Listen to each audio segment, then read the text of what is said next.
I feel like I was born to create apps.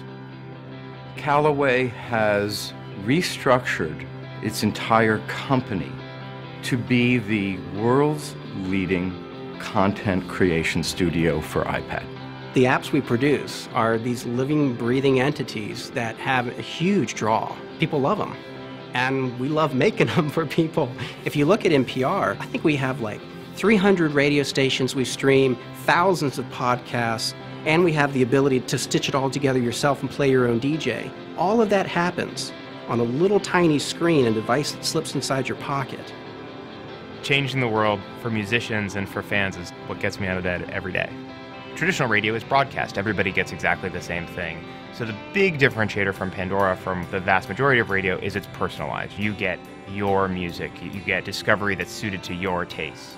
Our hunch was that the iPad was going to be a great media consumption device. Disney ABC, we're a content company. It's in our DNA, it's in our name. The idea of being able to open a new avenue for our users was incredibly compelling. Basically, we make games for the iPhone, and we just love it. When we make a game, we try to make it close to reality, like the Labyrinth game. It really feels like you have a physical steel ball you're rolling around, or with a touchscreen game, it really feels like you're fingerboarding for real. When the iPad was announced, I was sitting there with an ebook in my heart, wanting somebody to invent a device to put it on, and there it was. I have these hundreds of things in my office that are fascinating, and you don't. What can I do about that? The iPad is a device on which the practical implementation of magic books is entirely possible. We did an example of that with the Elements, and now we should do more of them.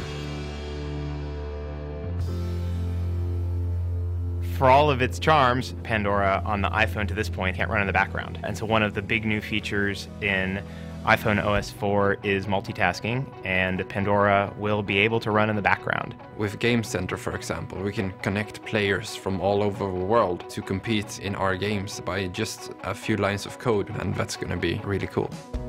Apple lays the tools in front of us, but it's the developer's job to pick them up and do something with them. There's no way that we could have built anything remotely as beautiful without the sophistication of the Apple SDK. We've actually spent some time working with other platforms.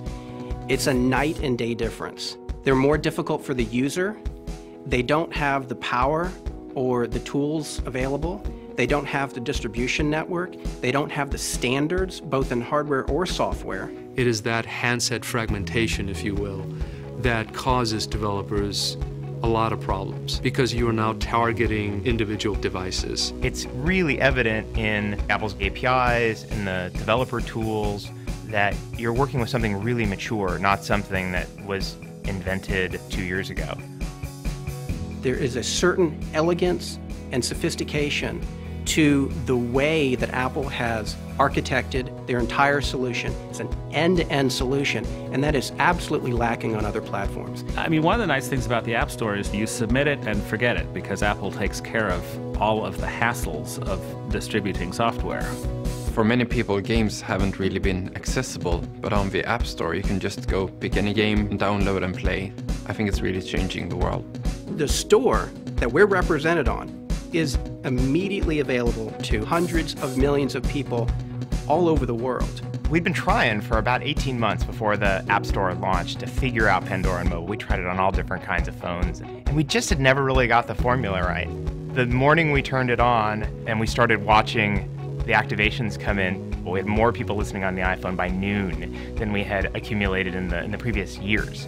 There are literally tens of thousands of moving parts that have been reduced to one lever in the Apple's SDK and the App Store and the platform. And because we don't have to worry about any of that, what we can do is focus on making great apps.